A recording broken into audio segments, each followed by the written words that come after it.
Profesor Santiago Kovadlov en nuestra casa de estudios. Presento al señor Marcelo Zinovich, quien les ampliará la actividad de hoy. Muchas gracias, bienvenido. Muy amable.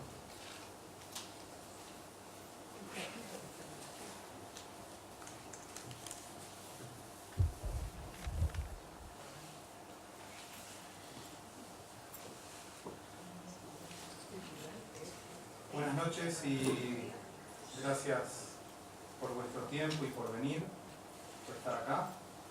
Antes que nada queremos agradecer al, como se dice en hebreo, Baal HaAchzania, al dueño de casa, a la Universidad Ort, por abrirnos las puertas para que en un ambiente cálido y académico podamos reunirnos hoy. Quisiera compartir con ustedes en forma muy breve el pensamiento de un educador judío contemporáneo muy importante llamado Adin Steinsaltz. Lo leí hace algunos años ya y me gustó tanto que lo tengo siempre muy presente. No me canso de releerlo y cuando puedo compartirlo. Este es el caso de hoy, así que voy a compartir un breve pensamiento y espero que les guste, en modo de preámbulo. El rabino Steinsaltz nació en Jerusalén hace 80 años, en el seno de una familia secular, para quienes no saben de él. Además de sus estudios rabínicos, estudió matemáticas, física y química en la Universidad Hebrea de Jerusalén. Es un estudioso de las fuentes, es un maestro, científico, escritor, místico y un crítico social por excelencia.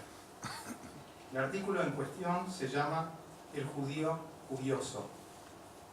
Dice el rabino Steinsaltz: para la mayoría de la gente, el acto de estudiar se detiene en forma abrupta al terminar la educación formal, sea en la escuela, al haber terminado el liceo o la universidad.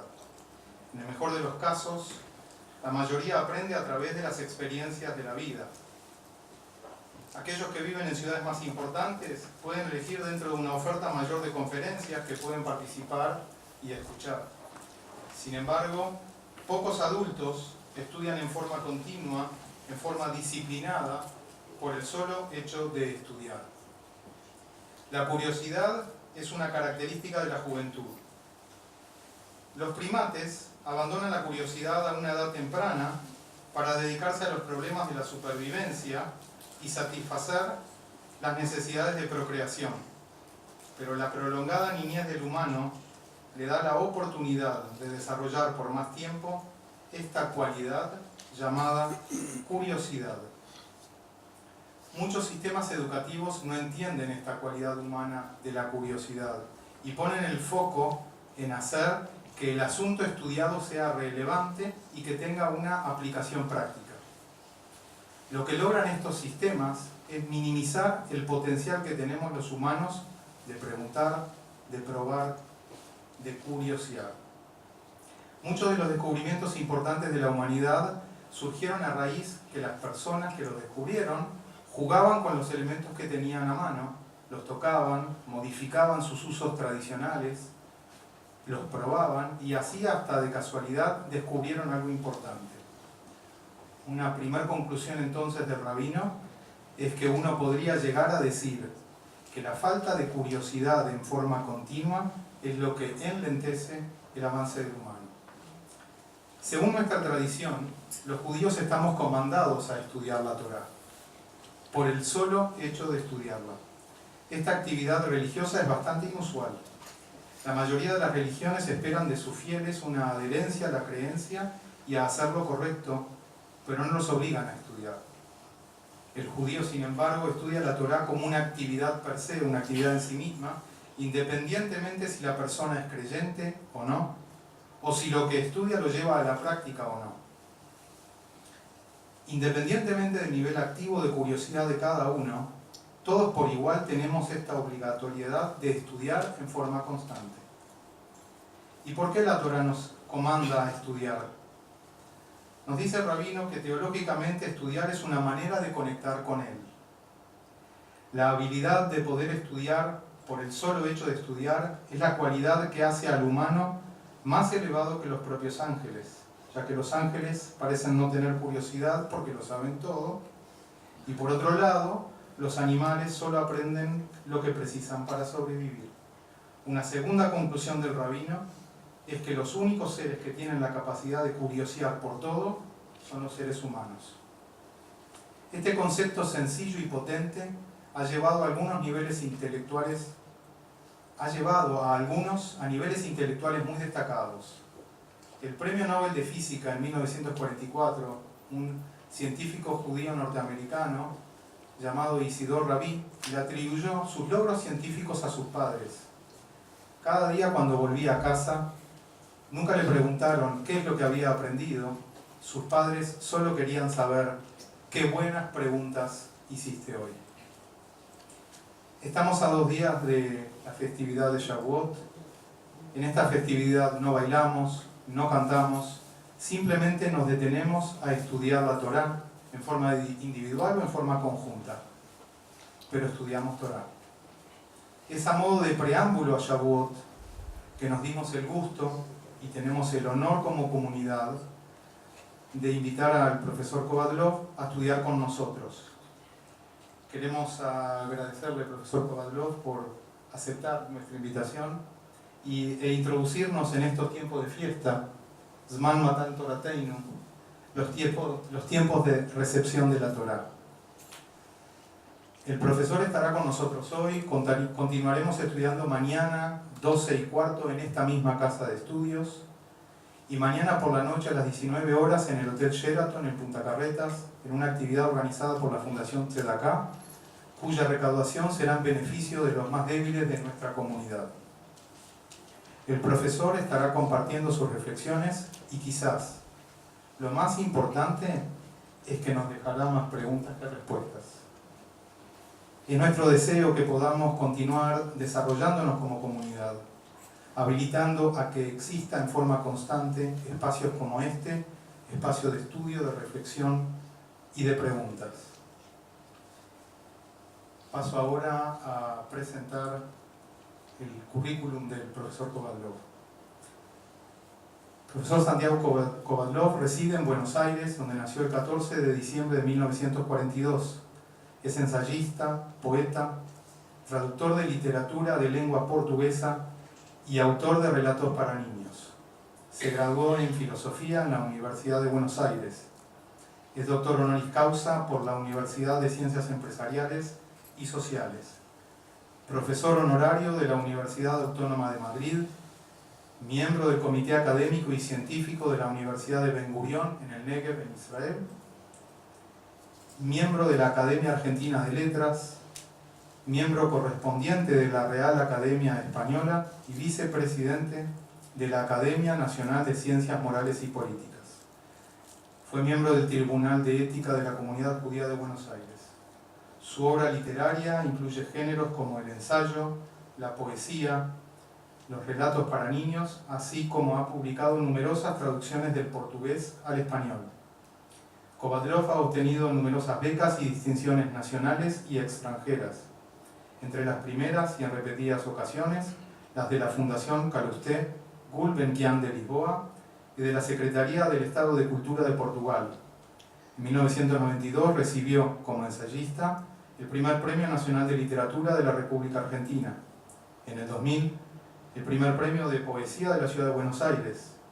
En el 2005, el gobierno de Portugal le otorgó la Orden del Rey Don Enrique el Navegante, en el grado de comendador, en reconocimiento por su labor como difusor de la literatura de Portugal. En el 2009, la legislatura de la Ciudad Autónoma de Buenos Aires lo declaró personalidad destacada de la cultura por su aporte a la filosofía. En el 2010, la Academia Argentina de Periodismo le otorgó su pluma de honor por la tarea que desarrolla en la prensa escrita. Y hoy en el 2017 en Montevideo.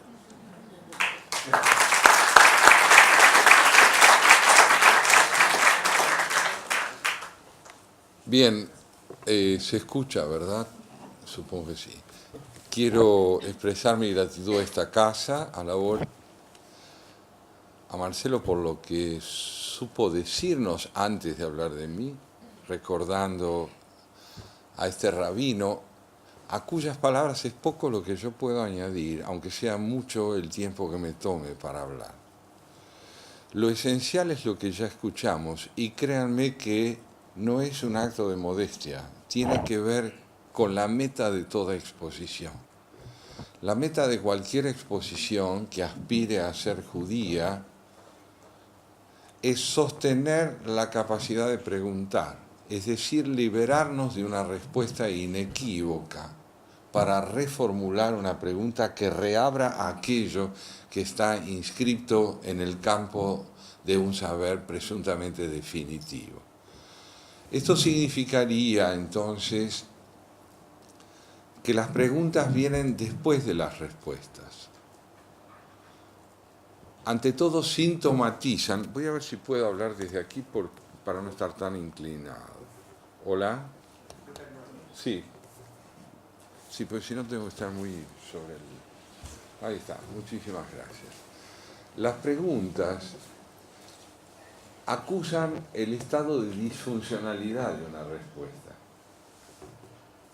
Donde surge una pregunta, hay una respuesta que ha perdido transparencia, suficiencia, capacidad de abarcar aquello que en principio describía. ¿Para qué nos educamos? Para impedir que el saber quepa primordialmente en las respuestas. Es decir, para que el saber sea sinónimo de la capacidad de liberar al conocimiento de los diagnósticos terminales, que implican el prejuicio, la indiferencia, la apatía o, como oíamos recién, la ausencia de curiosidad. Liberar al saber de estas instancias de lo inequívoco que son la apatía, la indiferencia, la costumbre, el prejuicio, es la tarea primordial del conocimiento. Conviene subrayarlo porque primordialmente asociamos el conocimiento con la suficiencia del saber. Y lo que hay que conquistar es la insuficiencia del saber. La insuficiencia del saber. En el judaísmo, lo fundamental es promover una interpretación de aquello que se está estudiando que permita reabrir la posibilidad del debate. Interpretar, que es una actividad, diría yo, con convicción sagrada en el judaísmo. Lo es sagrada, porque interpretar significa haber encontrado un punto de conjunción entre la importancia del asunto y el pronunciamiento personal. Cuando a uno le dicen, si algo entiende de música, si quiere escuchar, digamos, el concierto para 4 manos de Mozart, lo que uno pregunta es interpretado por quién. Porque el concierto en sí mismo es una partitura que solo cobra vida en función de quién la ejecuta. El intérprete, en consecuencia, es aquel que nos permite simultáneamente escuchar a Mozart y dejarse oír. Dejarse oír él. Si no se produce esta conjunción entre lo que escuchamos y aquel a quien escuchamos como intérprete, no hay música. Lo mismo pasa en el estudio. El estudio es un acto de conjunción entre la trascendencia del tema y el pronunciamiento personal sobre él, que impide, en la misma medida en que lo favorece, que esa interpretación baste, sea suficiente. Todo intérprete nos dice simultáneamente algo sobre el asunto y al mismo tiempo ese algo que nos dice nunca alcanza porque es una interpretación, no todas. Donde se clausura el debate, se terminó la interpretación. Si hay una interpretación suficiente, se acabó el estudio. Uno estudia para promover interpretaciones.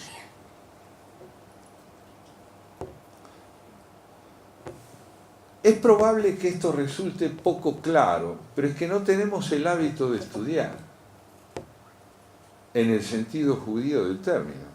Tenemos el hábito de aprender saber. Les voy a contar una anécdota y luego entraré de lleno en mi tema. Yo me eduqué en un colegio secundario en Brasil, en San Pablo, en un colegio, es aún hoy, un colegio italiano. Tuve una profesora de historia moderna extraordinaria. Cuando nos hacía pasar al frente, como entonces se estilaba para que expusiéramos, se comportaba, por ejemplo, de esta manera. Me decía, por favor, expóngame la conducta del tercer estado en Francia hacia 1780.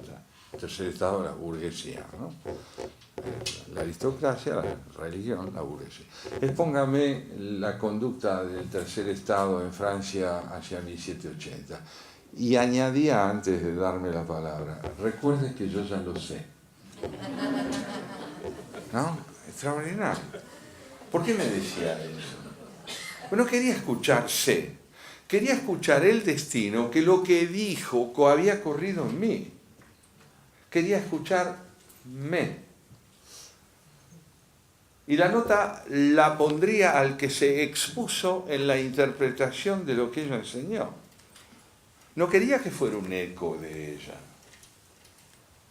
Quería que yo surgiera. Es decir, me expusiera al exponer. Entonces nos ponía su calificación en función del protagonismo alcanzado en la exposición del tema. Si uno exponía todo muy bien, entre comillas, higiénicamente bien, entre comillas, tal como ella lo había expuesto, nos ponía 0. Y tenía razón. Porque si uno es el eco pasivo de aquello que estudia, es un irresponsable. Es decir, no se ha hecho cargo de lo transmitido. Hoy venimos a estudiar, es decir, a tratar de interpretar textos que tienen miles de años. No queremos decir lo que dicen, queremos decir qué destino han corrido en nosotros lo que dijeron. ¿Habría alguna otra posibilidad? Ninguna. Uno solo puede pronunciarse sobre lo que lee como intérprete, no puede decir lo que el texto dijo. Si yo les quiero contar un cuento de Franz Kafka, les voy a decir qué destino corrió ese texto en mí como lector. No les puedo hablar del texto en sí.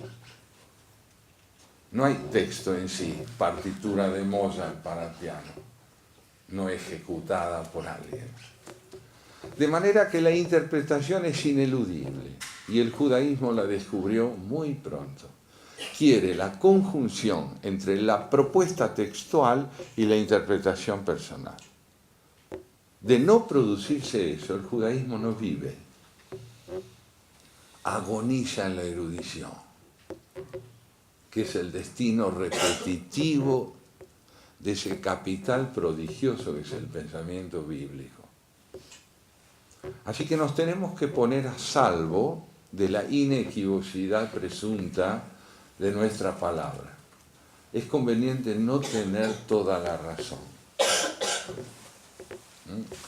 Hay un dicho hermoso en Israel que dice así: tener razón es importante, pero más importante es ser inteligente. Es más importante. La inteligencia consiste en liberar al texto de su condición monopólica del saber. ¿De qué vamos a hablar hoy y mañana? Vamos a hablar de la dimensión ético-política del pensamiento profético. De la dimensión ético-política del pensamiento profético. ¿Qué vamos a entender por dimensión ético-política? vamos a proponer una lectura de fragmentos de los profetas cuyas ideas remontan al siglo VIII antes de Cristo, en las cuales el profeta, sea quien fuere, obra primordialmente como aquel que interpela a la comunidad acerca de la consistencia de su condición judía. Interpela a la comunidad acerca de la consistencia de su condición judía. El profeta es un ser desagradable, ¿no? Porque viene a romper la ilusión de que uno es judío para plantearle a la comunidad la pregunta de si lo es.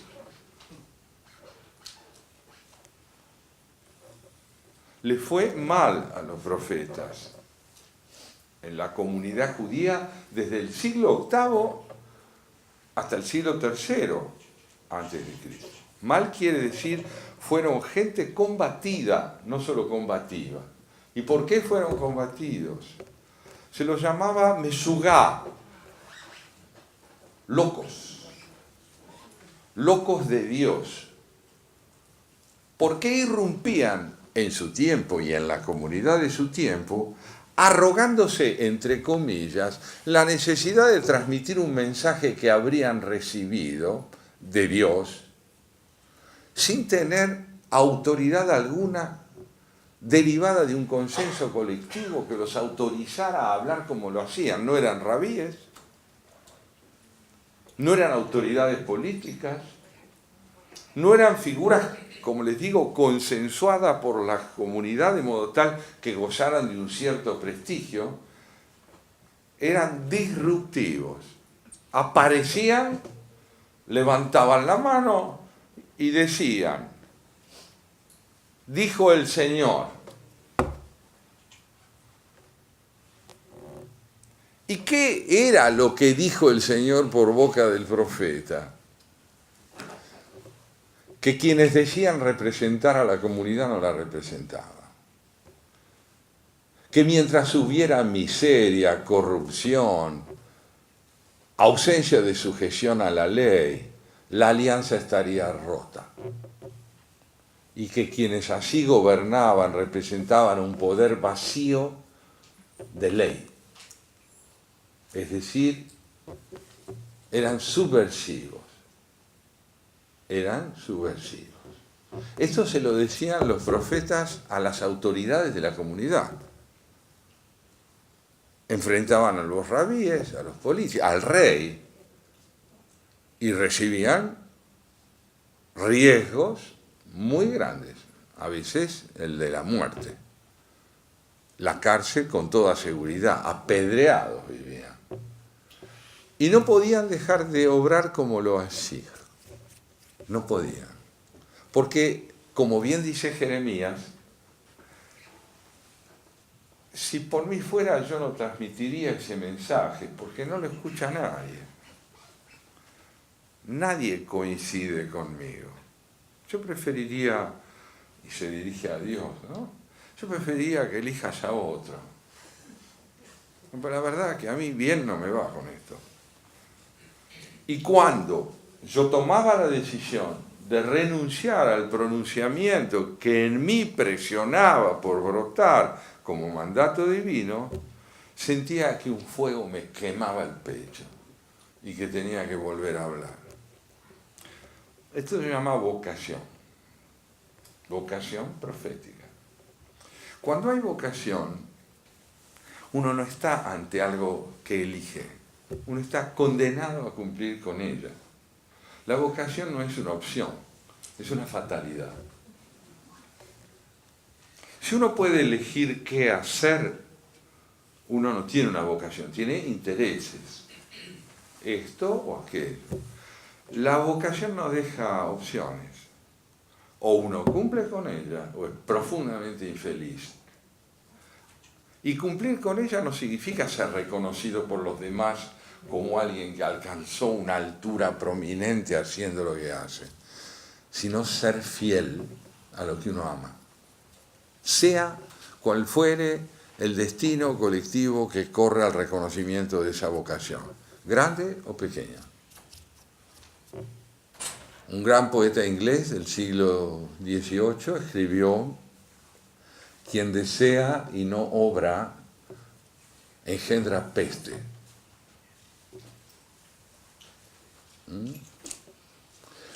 Entonces el rasgo distintivo de la vocación profética es que es una imposición formulada a la conciencia de un individuo por la memoria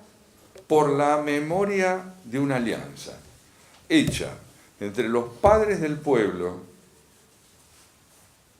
y su descendencia ante Dios. ¿Esa alianza en qué consiste? Esa alianza consiste en un reconocimiento recíproco. Si admites mi presencia, admitiré la tuya y estaré a tu lado. Admitir la presencia de Dios por parte del hombre significa que lo imponderable se hace oír. ¿Qué es lo imponderable? Es fácil descubrirlo, difícil es soportarlo. Lo imponderable es lo real fuera de toda medida. Hay una palabra abusiva, que en español también existe, claro está, que dice, sí, porque el infinito, perdón, o como decimos, bueno, acá creo que también, lo que, ¿no? Lo que, ¿cómo el infinito?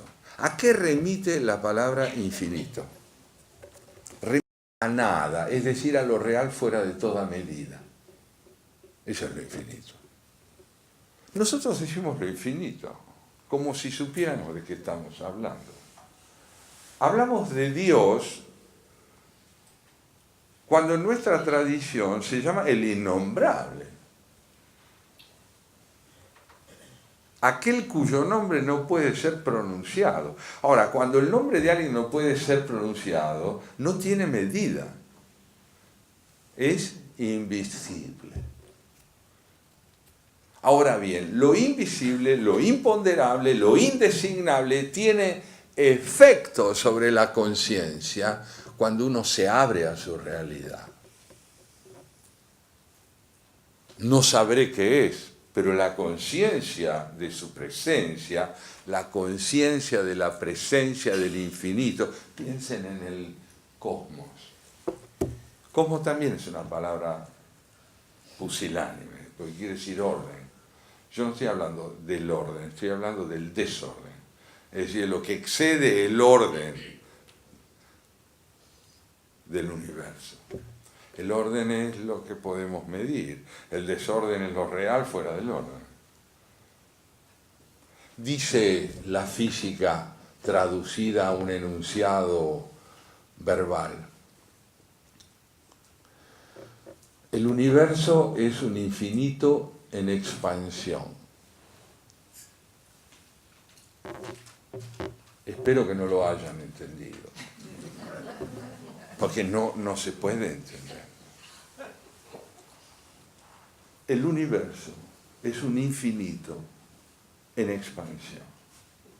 Si yo me limitara a decir el universo es infinito, entonces nos quedamos tranquilos porque allí hay coincidencia entre sujeto y predicado. Se complementa. Pero si yo digo el universo es un infinito en expansión, inmediatamente quiero corregir el enunciado. Si no, usted habrá que decir lo finito se expande, porque ¿cómo se va a expandir lo infinito? Sin embargo, la física ha demostrado que el universo es un infinito en expansión, es decir, que la noción de espacio no sirve para hablar del infinito. El infinito no se expande adentro de algo, eso que llamamos espacio, se expande. Después, por suerte, tenemos cosas que hacer, ¿no? Entonces uno vuelve a la vida cotidiana, que está regida por la medida, y cree que esto no tiene efecto sobre la propia vida. No obstante, lo tiene. Lo tiene cuando nos conmueve la curiosidad, cuando nos asalta el asombro, cuando nos toma la angustia, cuando el júbilo de existir se adueña de nosotros sin motivo. No es que estoy contento porque me fue bien. Abrí la ventana de mi casa y vi la mañana.